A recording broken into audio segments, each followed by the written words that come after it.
교회들의 시작은 각 지역과 시대마다 다릅니다.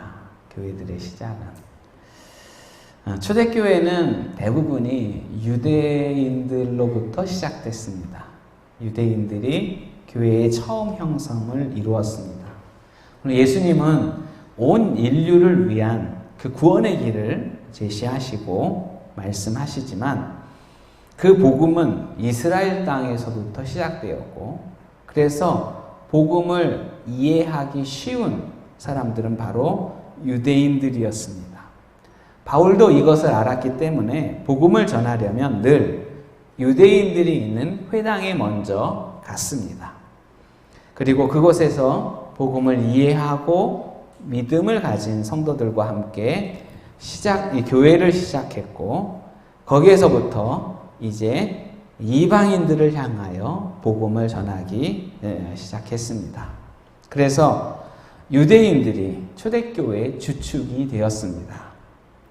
성경을 잘 알고 있었고 복음에 대한 쉬운 이해를 이룰 수 있는 바탕이 되었습니다.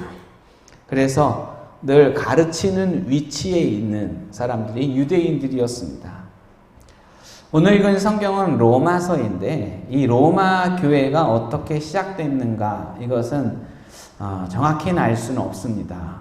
다른 안디옥 교회라든지 빌립보 교회라든지 고린도 교회 등등 사도행전에 나오는 교회들은 시작이 어떻게 됐는지에 대하여 말씀하고 있기 때문에 잘 이해가 되어지는데, 로마 교회가 어떻게 시작됐는지는 역사적으로 들려지는 바가 없습니다.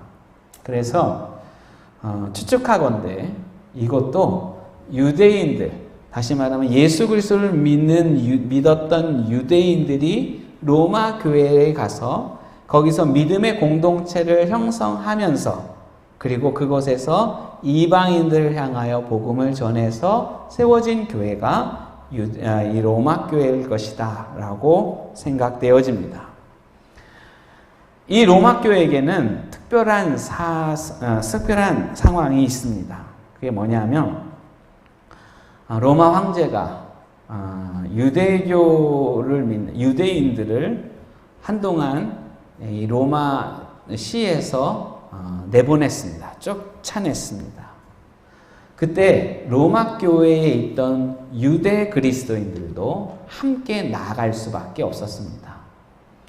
그렇게 나가 있는 동안에 남아있던 이방 그리스도인들은 남아있는 교회를 형성했고, 거기에서 각자의 일들을 감당했고, 그 교회를 지키고 교회를 성장하는 일에 힘을 기울였습니다.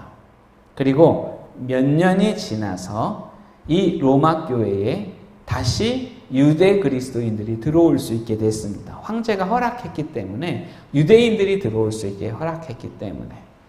그런데 들어와 보니 이제 유대화되어졌던 교회가 달라진 거예요.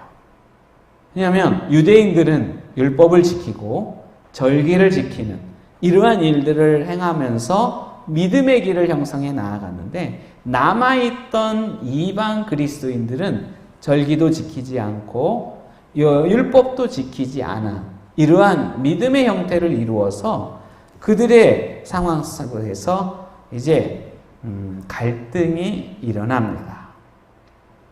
신앙적인 면에서 아주 컸습니다. 물론 누가 주도권을 잡느냐라고 하는 것은 그렇게 교회 안에서 가끔 있는 일이긴 하지만, 이 신앙적인 면에서 많은 차이를 느낀다면 그것은 또한 많은 갈등을 일으키게 됩니다. 유대 그리스도인들은 아직까지 율법과 절기를 지키면서 예수님을 믿었습니다. 자녀들에게도 할례를 행했습니다. 이러한 신앙의 형태를 유지하며 신앙생활하지만, 이방 그리스도인들은 자신의 삶, 예전에 살았던 그러한 삶을 유지하면서 신앙생활을 이룹니다. 율법을 지키는 이 거룩한 형식, 그 형식이 이방 그리스도인에게서는 사라졌습니다. 이것은 이 교회들의 심각한 갈등을 가지게 됩니다. 지금 우리들의 상황 속에서도 이 다른 형태의 신앙을 가진다면 갈등이 일어나거든요. 한 몇 년 전 일인데, 같이 신학을 공부하던 한 집사님이 카이스트 교회 거기에 새벽마다 이렇게 예배를 드리려 출석하기 시작했습니다. 근데 며칠이 안 돼서 한 분이 찾아와서 기도하는데 우리 교회는 새벽에 조용하게 기도합니다. 그러니까 통성으로 아마 기도하지는 않은 것 같아요. 그런데 이분이 그래도 좀 소리를 내서 기도했던, 아마 방언도 하고 아마 그랬지 않았을까, 그러한 것 때문에 교회에 조용하게 기도하시든지 아니면 다른 교회에서 새벽 예배 드리면 좋겠다라고 하는 이야기를 합니다. 아마도 그들의 신앙 색깔과 잘 맞지 않는 그러한 기도 형태로 인해서 자신의 기도에 방해가 되어지는 이러한 일이 때문에 생기지 않았을까 이렇게 생각합니다. 물론 그것이 그 교회 전체의 생각은 아닐지도 몰라요. 한 분만 가진 생각이 이렇게 드러났기 때문에 가진 그러한 모습일지도 모릅니다. 그런데 저희 교회에도 가끔 오셔서 기도하시는 분들을 이렇게 보면 이렇게 함께 기도하기가 어려운 그러한 모습들로 세워지기도 합니다. 그래서 이러한 것에서는 갈등이 있습니다. 우리에게도 신앙생활에 대한 그러한 갈등, 나와 다른 형태를 가진 사람들에 대한 갈등이 있습니다. 모든 교회가 그러한 갈등 속에서 신앙생활합니다.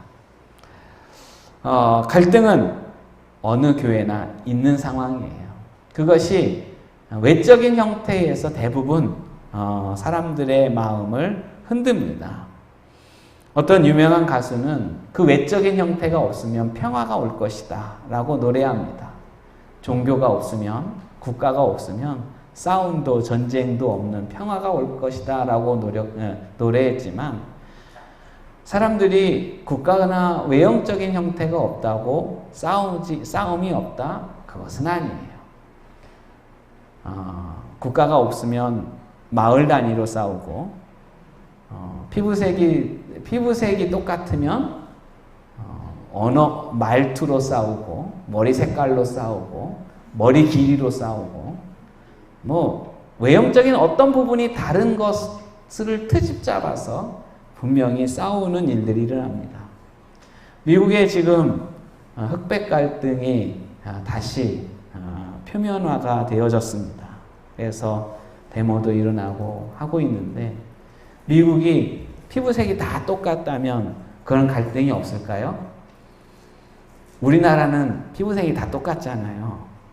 그런데도 갈등이 있는데, 영혼함이 갈등하고, 말투가 다르다고 갈등하고, 다른 갈등은 누구나 사람의 본성 때문에 일어나는 부분입니다. 그러면 교회에서 이러한 갈등을 어떻게 우리는 해결하고 이 문제를 하나님의 말씀과 은혜 속에서 세워져 나아갈까? 오늘 읽은 이 말씀은 이렇게 우리에게 전해주고 있습니다. 29절에서 30절까지 하나님은 다만 유대인의 하나님이시냐? 또한 이방인의 하나님은 아니시냐? 진실로 이방인의 하나님도 되시느니라. 할례자도 믿음으로 말미암아 또한 무할례자도 믿음으로 말미암아 의롭다 하실 하나님은 한 분이시니라. 아멘. 로마 교회에 갈등이 있었습니다. 유대인들과 이방 그리스도인. 여기에서는 이제 출신으로 그리고 신앙의 형태로 갈등이 있었습니다. 이들에게 지금 말씀합니다. 할례나 아니면 율법을 지키는 것이나 이 모든 것이 우리의 구원의 길을 이루는 것에 대한 구분이 아니라 우리의 구원은 예수 그리스도를 믿는 믿음 안에서 이루어지는 것이다. 그래서 할례자도 믿어야 구원을 받고 무할례자도 예수 그리스도를 믿어야 구원을 받는 것이다. 율법을 지키는 사람도 절기를 지키는 사람도 또는 율법을 지키지 않고 절기를 지키지 않는 사람들도 예수 그리스도를 믿고 자신이 죄인인 것을 하나님 앞에 고백하는 삶을 이루어야 그래야 구원을 얻는 것이다 라고 말씀하고 있습니다.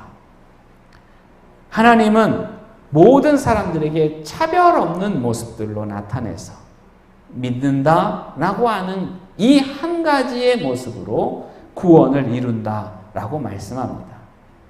유대인이건 이방인이건 할례를 받았건 할례를 받지 않았건 율법을 지키건 율법을 지키지 않건 모두가 다 믿음 속에서 구원을 얻는 것이다.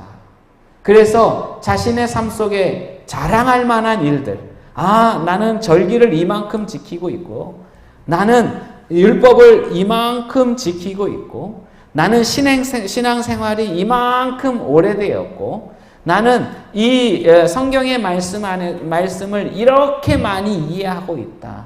이러한 것에 대해서 우리가 구원을 얻을 수 있는 자격이 있는 게 아니라 예수 그리스도를 믿는 이 한 가지로 우리는 구원의 자격이 있는 것이다 라고 말씀하고 있는 것입니다. 그래서 하나님은 차별이 없으시다 라고 말씀합니다. 사람들은 다양한 방법으로 차이를 두려고 합니다.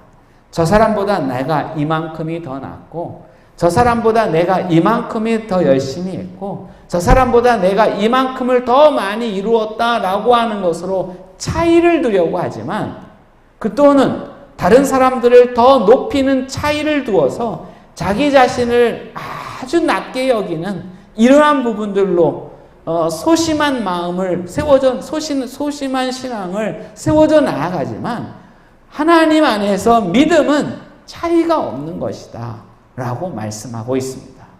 그래서 모두가 다 내가 죄인이고 하나님 안에서 살아가는 믿음의 길을 이루어야 하는 것임을 말씀하고 있습니다.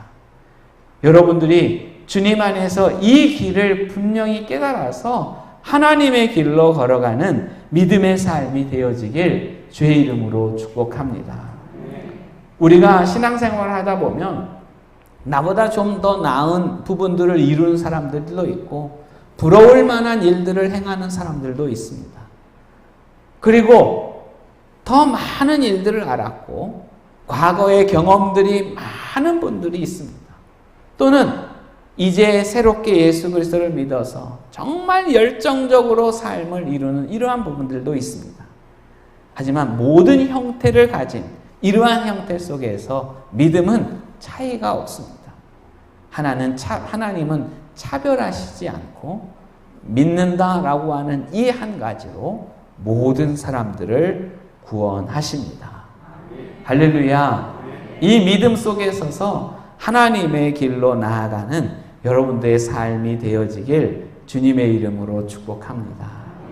은사를 많이 받건 신앙의 연수가 오래되었건 직분이 소유되어졌건 많은 교인들이 참석하는 교회를 다니건 적은 교인들이 다니는 교회를 참석하건 모두가 다 차별 없이 구원하시는 하나님의 길을 여러분들이 잘 깨달아서 주님의 이름으로 걸어가는 하나님의 백성 되어지길, 오직 하나님만 바라보며 나아가는 주의 백성 되어지길 주님의 이름으로 축복합니다. 이렇게 차별이 없으신 하나님, 그분의 삶 속에서의 믿음은 우리가 각자 다양한 믿음의 형태를 이루고 있음을 우리는 잘 알아서 이것이 우리의 믿음을 올바르게 세워 나아가는 것이고 또한 나의 신앙 형태로 하나님의 길을 이루는 삶은 하나님이 기뻐하시는 길임을 여러분들은 알고 나아가게 되길 바랍니다. 얼마 전에 한 목사님을 만났습니다. 이 목사님의 모습 속에 말씀과 함께 나누면서 이러한 이야기를 합니다. 목사가 헌금에 대하여 말씀을 전하지 않는 것은 성도를 가난하게 만드는 것이다 라고 말씀합니다. 하나님께 많이 드리면 거기로부터 또한 하나님으로부터 많이 얻게 되어진다. 하나님께 드리는 이 삶을 온전하게 세워져 나아가면 그 안에 하나님은 더 풍성히 채워주셔서 그 믿음 속에 하나님은 역사하신다라고 말씀합니다. 네, 맞아요. 하나님께 많이 드리는 사람에게는 또한 하나님도 많은 것으로 축복하여 주십니다. 그래서 헌금에 대하여 강조하고 헌금에 대한 설교도 하게 되어지는 것입니다. 하지만 모든 사람이 그렇지는 않습니다. 왜냐하면 신앙의 형태는 다 다르기 때문에 어떤 분에게는 하나님께서 은혜를 주셔서 그러한 신앙의 모습으로 세워나가도록 주님께서 인도하여 주십니다. 그러한 신앙을 가진 분들은 하나님께 드리면 드릴수록 주님으로부터 얻는 많은 부한 삶을, 풍요로운 삶을 살아가게 됩니다. 그래서 하나님은 그렇게 부르셔서 그 삶을 이루어 나아가도록 주님께서는 감동을 주시고 또한 그의 형편 가운데 많은 것을 드릴 수 있게 합니다. 그래서 그들의 삶 속에서는 그 신앙 속에서는 풍요로운 가운데 신앙생활하고 많은 재정으로 하나님께 헌신하고 그리고 많은 큰 일을 할 수 있게 하십니다.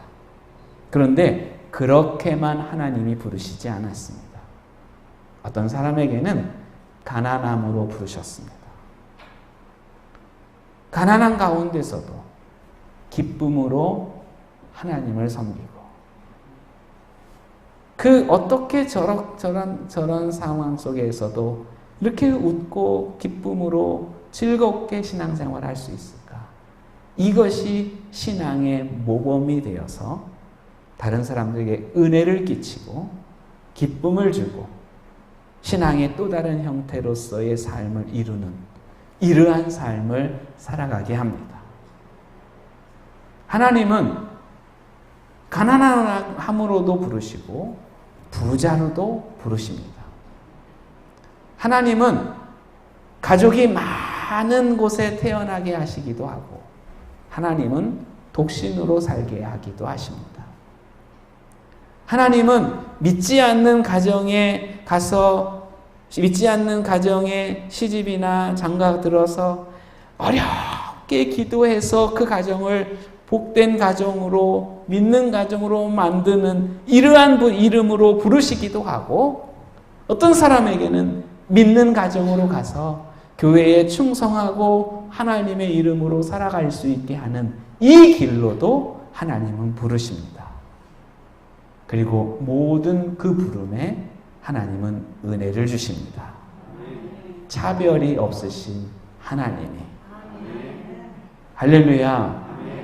하나님이 차별이 없으시다라고 하는 그것은 모든 형태 속에서 부르시는 하나님의 부름이 있고 그리고 그 부름에 합당하게 행하는 사람들에게 하나님은 은혜를 주신다는 것입니다.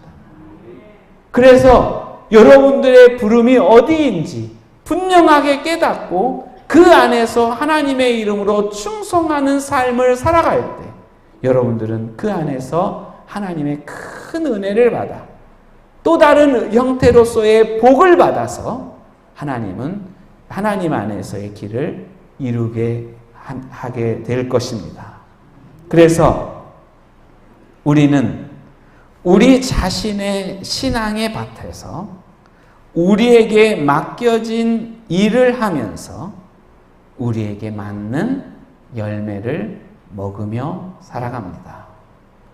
여러분들이 이 길을 잘 깨달아서 하나님의 믿음의 길을 주님 안에서 세워지는 그 믿음의 형태의 길을 여러분들이 잘 이루어 주 안에 살아갈 수 있게 되어지길 주님의 이름으로 축복합니다. 어떤 사람에게는 외향적으로, 열정적으로 모든 일을 적극적으로 행하며 믿음의 길로 교회 안에서 봉사하고 살아가는 사람들이 있습니다. 어떤 사람들은 섬김의 모습들이 정말 하나님이 주시는 기쁜 마음을 가지고 이 세상 속에서 그 일들을 섬기며 살아가는 사람들도 있습니다. 그리고 어떤 분은 하나님을 깊이 묵상하면서 개인 자신과 하나님과의 이 끈끈한 믿음의 관계를 이루는 사람들도 있습니다.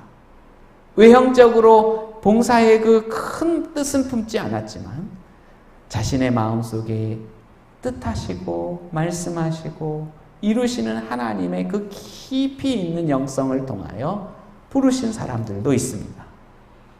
각자의 부름에 합당하여 우리가 주님 앞에 세워져 나아가면 차별이 없으신 하나님은 우리를 복되게 하십니다. 우리가 주 안에서 큰 은혜를 입어 기쁨으로 살아갈 수 있게 하십니다. 여러분들이 이 믿음의 길을 이룰 수 있게 되어지길 주의 이름으로 축복합니다. 여기에 우리는 두 가지의 마음을 품어야 합니다. 첫 번째는 뭐냐면 내가 지금까지 살아온 그 길이, 여러분들이 지금까지 살아온 길이 하나님의 부르심 가운데 살아갔기 때문에 남들과 비교해 봤을 때 그 비교한 모습 속에서 나보다 나은 어떤 삶을 살아갔던 삶이 부러운 것이 아니라, 그리고 내가 그것이 나의 이 신앙생활이 잘못된 것이 아니라 나는 나의 신앙의 밭에서 지금까지 주의 이름으로 충성된 삶을 살아간 것이다. 이러한 믿음의 자신감으로 걸어갈 수 있게 되길 바랍니다. 여러분들에게 맡겨진 일을 지금까지 감당해 왔고, 여러분들에게 맡겨진 그 가족과 그 교회와 그 일들과 그 삶의 터전에서 여러분들은 지금까지 충성하며 하나님의 이름으로 살아갔습니다. 그러한 살아온 그 길을 하나님께서는 복되게 하셨습니다. 그 복은 풍부함을 이룬 부자의 삶과는 다르지만 그래도 우리는 하나님 안에서 얻은 다른 형태의 복을 우리는 누리며 살아왔습니다. 그래서 우리는 주님의 길을 걸어온 것입니다. 이 믿음의 자신감으로 살아갈 수 있는 여러분들의 삶이 되어지기를 바랍니다. 두 번째 우리가 생각해야 될 것은 뭐냐면 우리의 앞으로의 신앙생활 속에서 나 자신을 속이지 말고 성령의 가르침과 감동하심을 받은 그대로 행하는 것입니다. 우리 자신을 속인다라고 하는 것은 어떤 뜻이냐 하면 하나님께서 감동을 주셨는데 우리에게 맡겨주신 일들이 있는데 내 스스로 부담감이 되어지고 내 육체적으로 어려운 일들이 있기 때문에 하기 싫은 마음속에서 아니야, 이거는 내 일이 아니야, 내가 맡겨진 일이 아니야 라고 하면 스스로 그것을 거부하며 살아간다면 이것은 자기 자신을 속이는 거예요. 하나님은 우리에게 말씀하셨습니다. 하나님은 지금도 여러분들을 감동하고 계십니다. 여러분들의 삶의 터전에서 일할 수 있는 일들을 하나님께서는 허락하고 계십니다. 그리고 그 일들을 우리는 주 안에서 감동한 대로, 주님께서 가르쳐 주신 대로 열심을 다하고 우리가 주 안에서 세워지는 이 일들을 세워야 하는데 그것을 스스로 속인다면 우리는 하나님이 원하시지 않는 삶을 살아가는 것입니다. 주님께서 맡겨진 이 일, 감동하는 이 일들, 그리고 가르쳐 주시는 이 일들을 우리는 꾸준하게 세워져 나아가 우리 자신을 속이지 말고 하나님 앞에 길을 이루어 나아가는 삶을 세울 때 여러분들은 주님 안에서 주시는 복을 누리며 살아갈 수 있게 되어질 것입니다. 할렐루야. 하나님은 오늘 이건희 말씀 속에 나오는 것처럼 어떤 사람들은 유대인으로 부르셨습니다. 그 유대인으로 부른 사람들에게 오늘 말씀은 뭐라고 우리에게 전해주냐 하면 31절에 보면 그런즉 우리가 믿음으로 말미암아 율법을 파기하느냐? 그럴 수 없느니라. 도리어 율법을 굳게 세우느니라. 유대인으로 부른 사람들에게 율법은 어떤 것이냐? 더욱 굳건하게 세워야 할 일이고, 그렇게 굳건하게 세움으로 인하여 하나님을 향하여 나아가는 믿음이 세워지는 것이다 라고 말씀하는 거예요. 그래서 유대인들에게는 율법을 버릴 수 없는 것이고, 그들에게는 율법이 선이고, 그들에게는 절기를 지키는 것이 하나님의 은혜를 세워 나아가는 것입니다. 하지만 이방인들에게는 또 다른 형태의 삶을 이루는 것이죠. 그래서 차별이 없으신 하나님, 그 하나님을 향하여 우리의 길을 세워져 나아갈 때는 내 삶의 자리에서, 내 신앙의 밭에서 내게 맡겨진 일들을 잘 깨닫고 그 일들을 향하여 충성된 삶을 세워져 나아간다면 여러분들에게 주어지는 하나님의 복이 분명하게 임하게 될 것입니다. 이 믿음의 길로 나아가는 여러분들의 삶이 되어지길 주의 이름으로 축복합니다.